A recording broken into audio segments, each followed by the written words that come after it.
Hey everybody, Adam Davidson, RadCast for Tuesday, June 20th, 2023. How are you? A little concerned. I got this new shirt from Carter for Father's Day, and it's already got like a little coffee stain on it, so I'm really hoping that comes out. So anyway, let's talk about a very short passage in Matthew's Gospel, and it's one of those little tiny just paragraphs that kind of shows up between this story and that story. So for example, this shows up between the story of Jesus healing a demon-possessed boy and then Jesus teaching about the temple tax and the greatest in the kingdom. There's this little like snippet. It's like a segue between stories that Matthew decides to put right in this spot. And I haven't quite settled on the reason why it's here or if there's specific significance to the flow, but I wanted us to share it together because that's what we do here on RadCast. I hang out in the scripture and then we hang out together.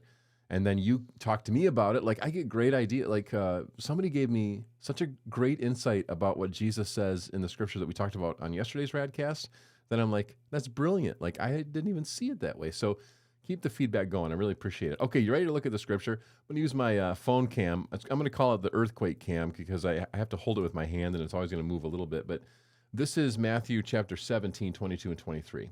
When they came together in Galilee, he said to them, "The Son of Man is going to be delivered into the hands of men.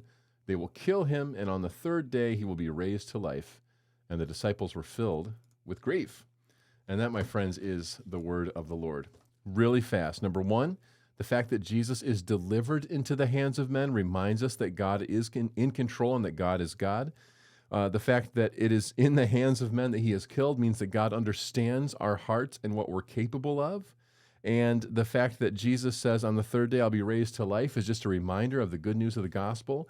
And the fact that Matthew records their response, that the disciples were filled with grief and just leaves it there and moves on, tells us about what Jesus allows us to go through in our misunderstanding. I think this is really interesting because if you think about it, the best news, like the gospel is all about Christ has died, Christ is risen, Christ will come again. This is the mystery of our faith.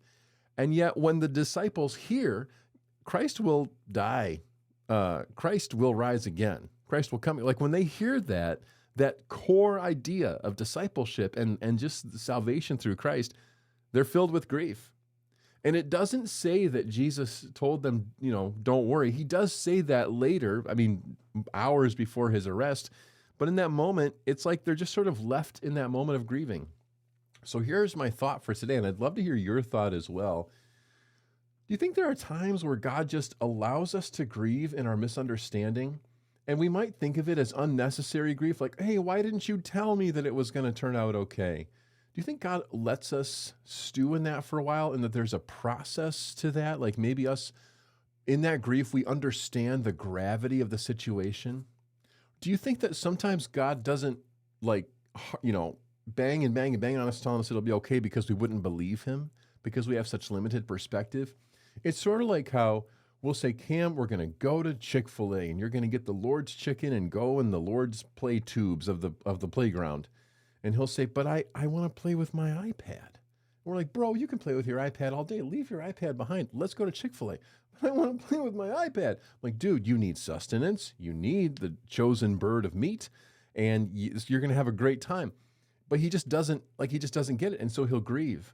I think you and I do the exact same thing. I think that God says, Adam, in the grand scheme of things, it's all going to work out. It's going to be like this. It's going to be like this.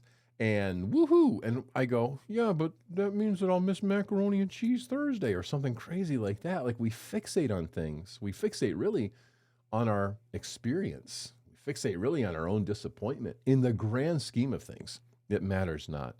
So I don't know. These are my thoughts. And I know that you might have thoughts as well. I just think it's interesting that the disciples were filled with grief.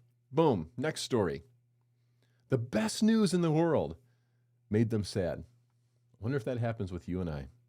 Are we really missing the good? Are we missing the point? Just something to ponder. That's RadCast.